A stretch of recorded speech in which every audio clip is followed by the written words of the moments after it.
Why do we eat kosher food? So I'm going to try to break it down for you.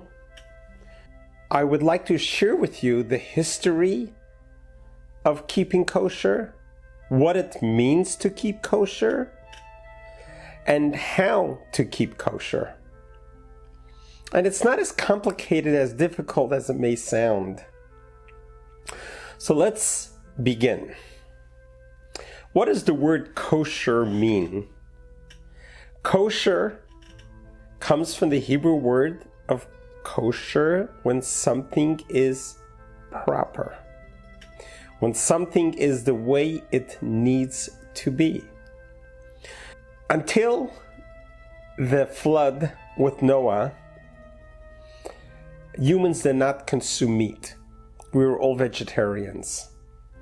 And we lived off the fruits and vegetables that the earth gave us.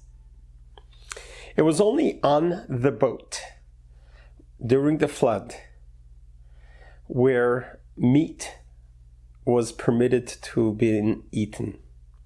The only rule at the time was that not to eat any meat from a live animal. Now let's fast forward. We survived 200 years of slavery in Egypt, and we're standing at Mount Sinai, at the mountain where the revelation is going to happen. And here Moses relates to us from God, and he tells them that there is a contract that is happening right now at Mount Sinai, that we are going to accept God as our King, as our God.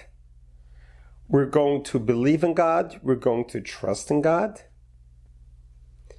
And God in return said, Ve'atem tihiyu li mamlechet kohanim v'go kadosh. You would be to me a nation of priests and a holy nation. Goy kadosh. You're going to be a holy nation. How do you become holy? What does the word kadosh, holy, mean? Our sages explain to us the definition of holy means designated, which means different, which means segregated. In other words, that God is telling us that I'm going to sanctify you. I am going to give you a certain set of rules to live by.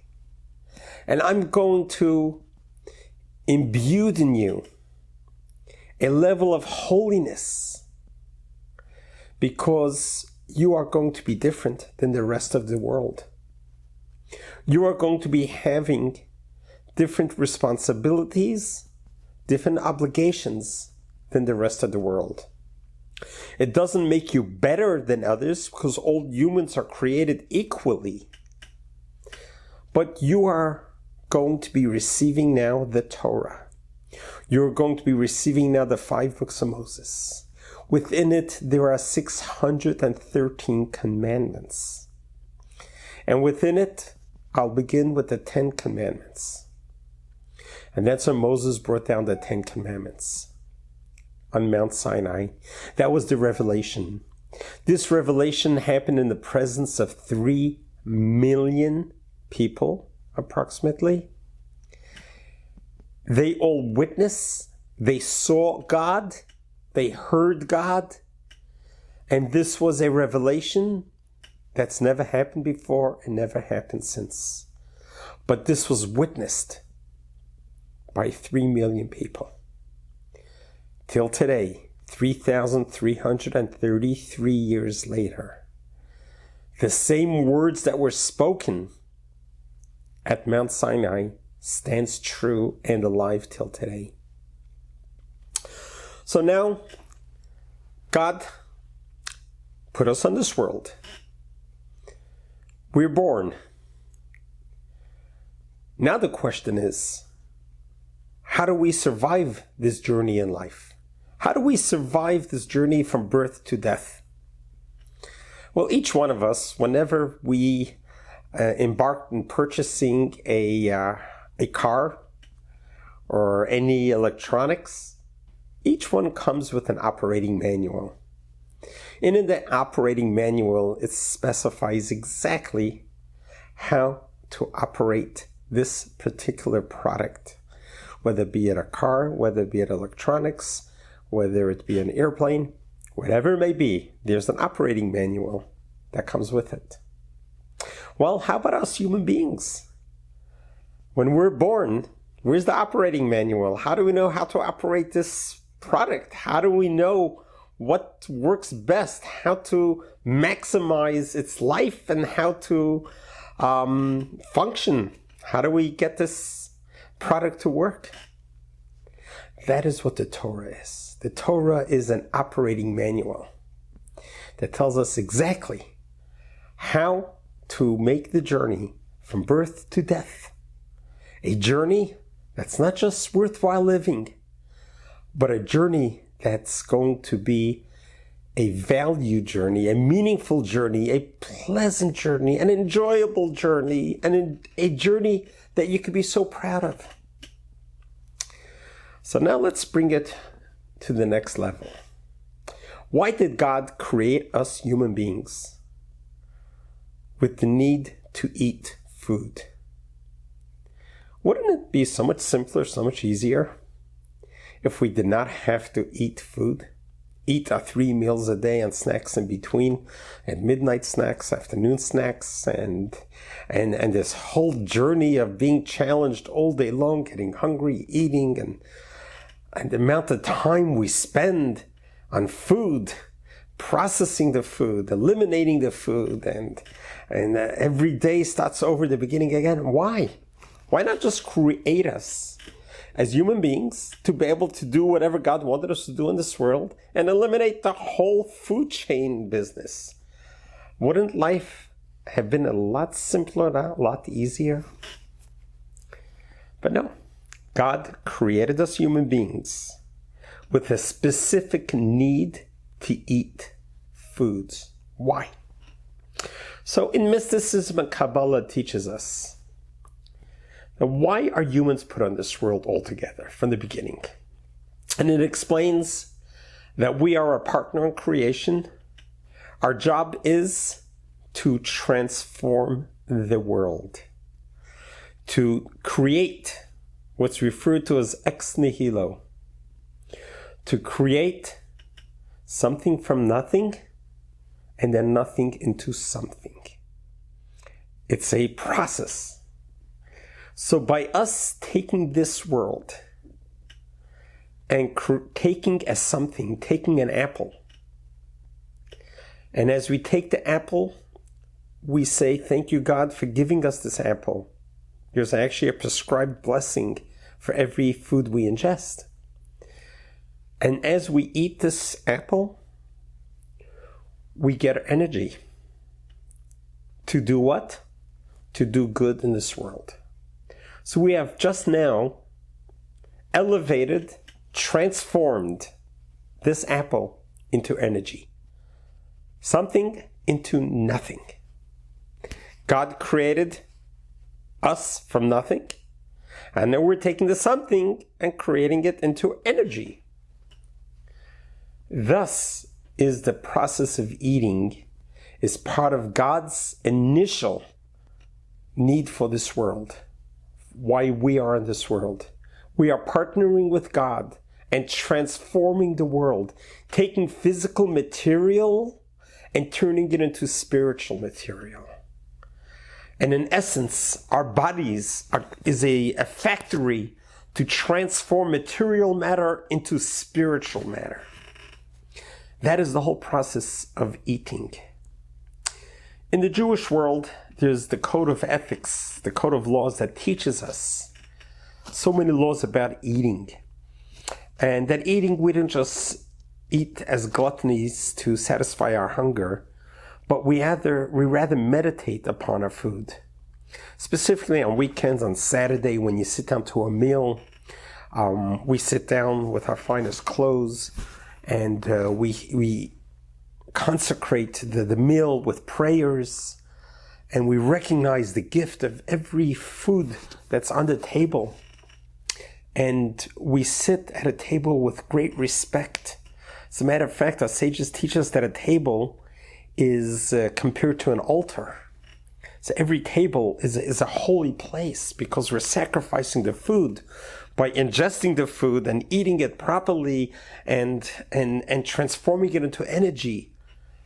It's a service to God. So we take eating very seriously, not just because we enjoy our food so much and kosher food is exceedingly delicious and we enjoy it as well, but there is that spiritual element towards it. That not only are we enjoying our food that we're eating, but why are we enjoying it for? And what are we going to do with the food that we eat is we're going to create energy so that we can do good with the world and with others. Okay, now let's talk about the practical concept of what does it mean to be kosher. So now we explained why we need to eat food. Well, now that we are God's emissaries to the world, and God dispatched us to help him transform this physical world to spirituality, God has also taught us what are the criterias, what are the definitions of eating, what is considered proper eating. And that's where God told the Jewish people, you are now going to become a holy nation, which means I'm going to give you specific guidelines of how to eat your food. So all natural foods and vegetables and grains are all naturally kosher, because that's created by God, that's in the earth, and there's no need for it to be certified kosher. The very first rule is not to mix milk and meat and chicken under any circumstances. No product can have a mixture of milk and meat. Why? Well, why is a question that's allowed to be asked in Judaism, but it doesn't really need an answer. This is what God told us to do. It's a commandment, and for whatever reason, God wanted that to be fine. Scientists over the years have been able to explain it, that the enzymes between the lactose and the meat are not healthy to mix, but that's not the reason. The reason we don't mix milk, chicken, and meat is because God told us to. That's enough. So that's one criteria. So in order for a product to be certified kosher means that the one who's certifying it is guaranteeing that there's no remnants of milk and meat together of any kind. So that's rule number one, no mixing milk and meat. Now, let's take it to the next level. What meat is allowed? So in the Torah, in the book of Leviticus specifically specifies what species are considered kosher meat. And those are primarily animals that are vegetarians. Animals that only eat from the ground, that are not animals that kill for prey. Animals must have split hoofs and chew its cud, which basically is beef, deer, sheep, goats are the main animals that we can eat. Buffalo. So any animal that has split hoofs and chews its cud is permitted. Okay, so now we have identified what animals are we allowed to eat as far as meat. Now comes the next criteria. These animals that are permitted have to be healthy animals. They need to be healthy enough to be able to be consumed. How do we know how healthy they are? Well, let's take it to the next level. They need to be killed in a specific way. The way kosher animals are killed are only by a certified One, it's called a shochet, which is the slaughter, who uses a specific knife that's sharpened to a certain sharpness. And the rabbi who does this says a specific blessing. And then he very quickly severs the windpipe and the food pipe and the arteries so that the animal will bleed out as quickly as possible and die as quickly as possible. Once that is accomplished, then the rabbi does an internal examination, and he checks the lungs to make sure that the lungs are safe, checks the organs of the body to make sure there's no illness there.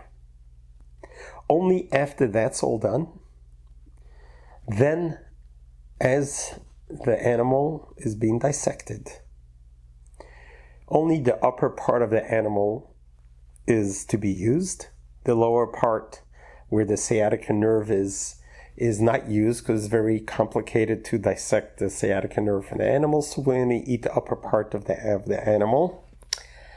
The animal, then the parts of the beef that is dissected is soaked in water and salted twice with salt for the purpose of extracting all the blood possible out of the animal.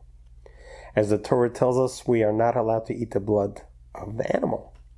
So this process of soaking and salting is all done at the slaughterhouse. Afterwards, the supervising rabbi seals this meat, and with various type of seals, either with a unerasable stamp or with a metal seal, that this meat has been slaughtered kosher, it was salted, it was soaked, and it's kosher, ready for consumption. A lot of stages this have to go through.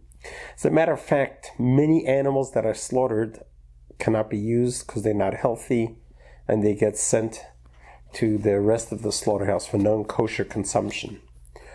So the cost of kosher meat is higher than the average because of the various steps that it takes to obtain the kosher meat.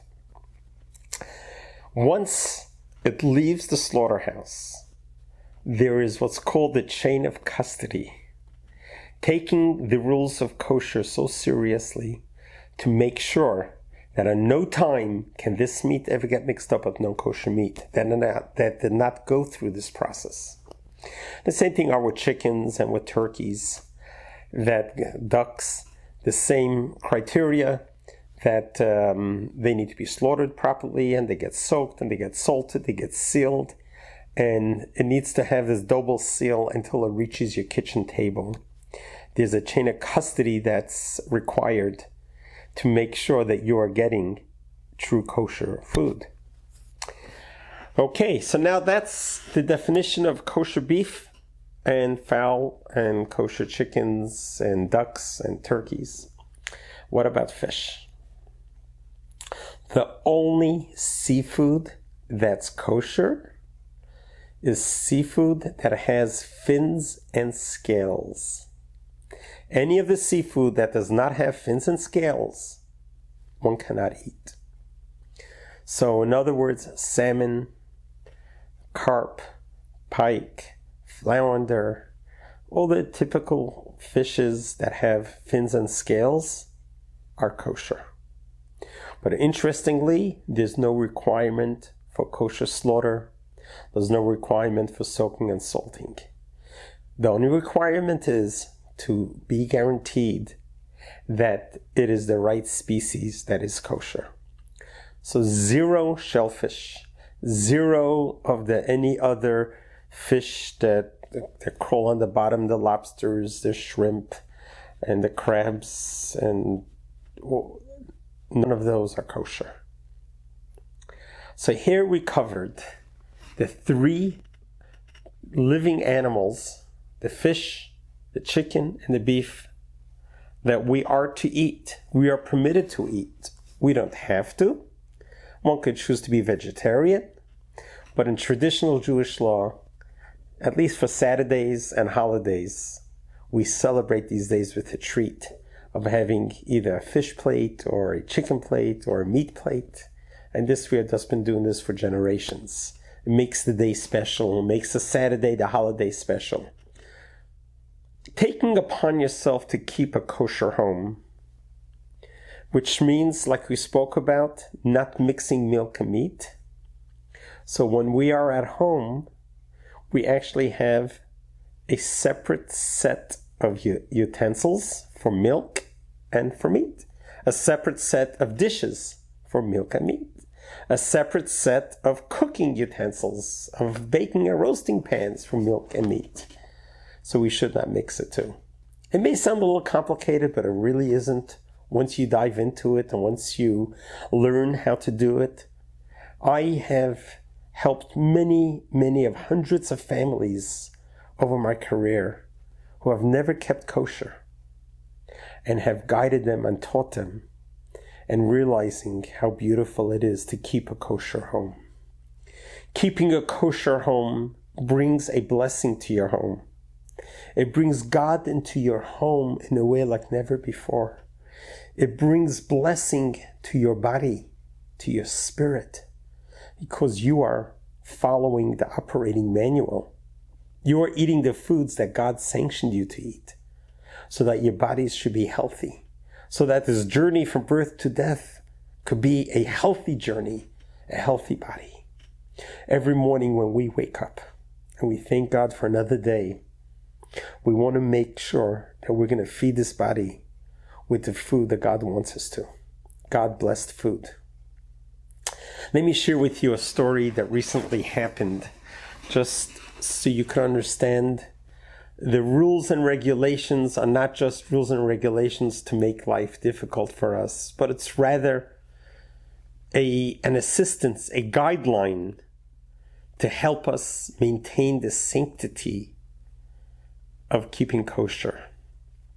So if you remember years ago when we flew from California to New York, the airlines would serve you a meal. And known as airline food, wasn't from the finest, but when you're traveling 6 hours, coast to coast, a meal is helpful.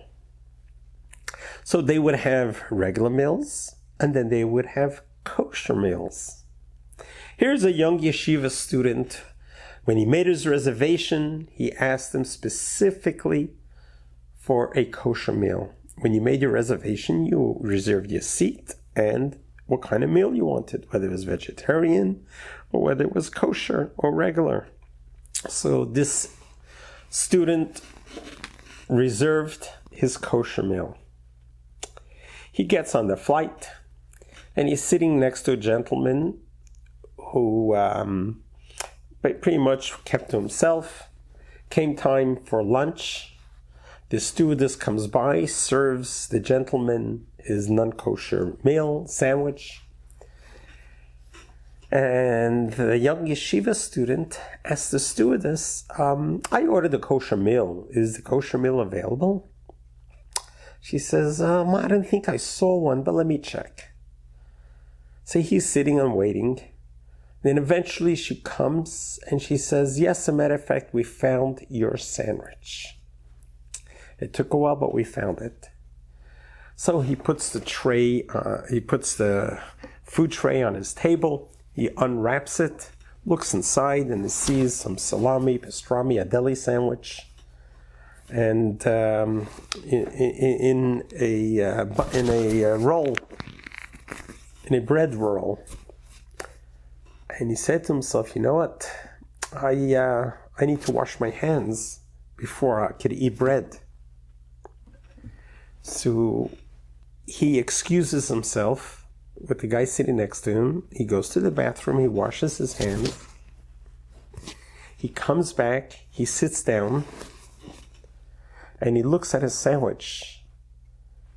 And he reminded himself that he just learned a law that if you lose the chain of custody on any kosher meat, you can assume it's no longer kosher and you cannot eat it. And he thought to himself, I lost the chain of custody on this sandwich when I went to the bathroom. I didn't supervise it. I broke the seal. I unwrapped it. And technically, if there's a break in the chain of custody, then the sandwich is no longer kosher. So he starts to debate with himself. What could have possibly gone wrong here, 30,000 feet up in the sky? Why would a break of chain of custody deem this sandwich now no kosher? I just went to the bathroom for 3 minutes, washed my hands, and came back. And he's debating in his mind if the rule would apply to 33,000 feet high in the sky in an airplane, or is that rule only when you're on the ground? And he's going back and forth, back and forth. In the meantime, he took a little piece of bread, he said the blessing, and just ate the top of the bread, but he didn't touch the sandwich. He couldn't decide what's right or wrong. The guy sitting next to him breaks the silence and says, Sir, I gotta ask you a question. I'm just baffled. When I got my meal, you asked the stewardess for your meal. And it took her 15 minutes. She got your meal. She finally found it for you. She got it for you. You unwrap it. You go. You come back. You're sitting. And you're not eating it. You're just staring at it. What am I missing? So the yeshiva student says, you wouldn't understand. He says, I would. Why don't you try me? We got time. We got another few hours flying time. So he says, well, there's a thing called keeping kosher, and the kosher means that specific meat, and there's a chain of custody from when it was slaughtered until it reaches your mouth. It needs to be supervised, needs to be on the seal and wrap. And he said it's complicated, he wouldn't understand. So the gentleman looks at the yeshiva student and says, I was wondering myself. I've heard so much about kosher meat, kosher this, kosher that, but I never knew what it was. I was curious what it is. So you know what? When you went up to your bathroom, when you went to the bathroom, I peeked into your sandwich. And I saw a nice piece of pastrami there. And I've always heard about the kosher pastrami. So I decided to help myself to a piece of your pastrami. But then I felt it wasn't fair. Why should I take meat from you? So I took a piece of ham from my sandwich and I put it in your sandwich. As soon as he said that, the yeshiva student turned white. And he said, you put a piece of ham in my sandwich?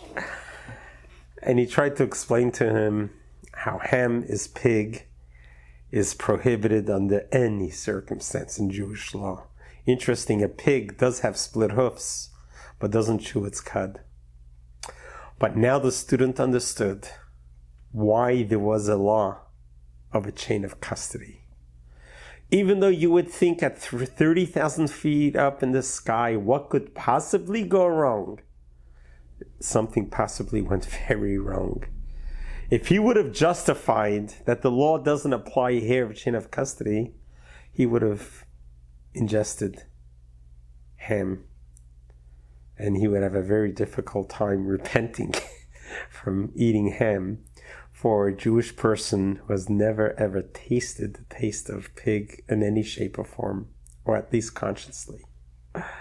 So when I read this story, and it was printed in the New York Jewish Press, I thought about, sometimes the laws that we are taught seem to be overreaching, seems to be excessive, seems to be very difficult, but we don't really appreciate the concept why these rules are written until we're faced with a scenario just as this.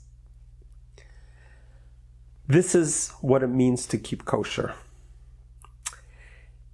This is what it means to be careful with the food that comes into your body. Our bodies are like sanctuaries. Our bodies is like a temple. We have to be so careful with what we bring into the temple. Our bodies is on loan to us from God to take good care of it. We're living in a generation now that it's so much easier to keep kosher. It's so much easier to go to the supermarket and to see the various certifications that certifies products as being kosher. And with shipping these days, you can get kosher meat and chicken and fish shipped anywhere overnight. It's so much accessible, so much easier, so much more attainable than ever in world history. Consider keeping a kosher kitchen. Consider eating kosher. The benefits are insurmountable, not just for you, but for your whole family, not just in this world, in the world to come. And it's not complicated, it's not difficult. You can reach out to your local rabbi to guide you through kosher, or you can email me and I can help you through that as well. But remember, keeping kosher is a responsibility and an opportunity that will bless you with a healthy body, a healthy soul, and a healthy life. We are what we eat. Let's keep on eating and enjoying the food that we are allowed to enjoy, that we have enjoyed for 3,300 years. And you will all be blessed with great health, long life, with many years to enjoy it. God bless you. God loves you.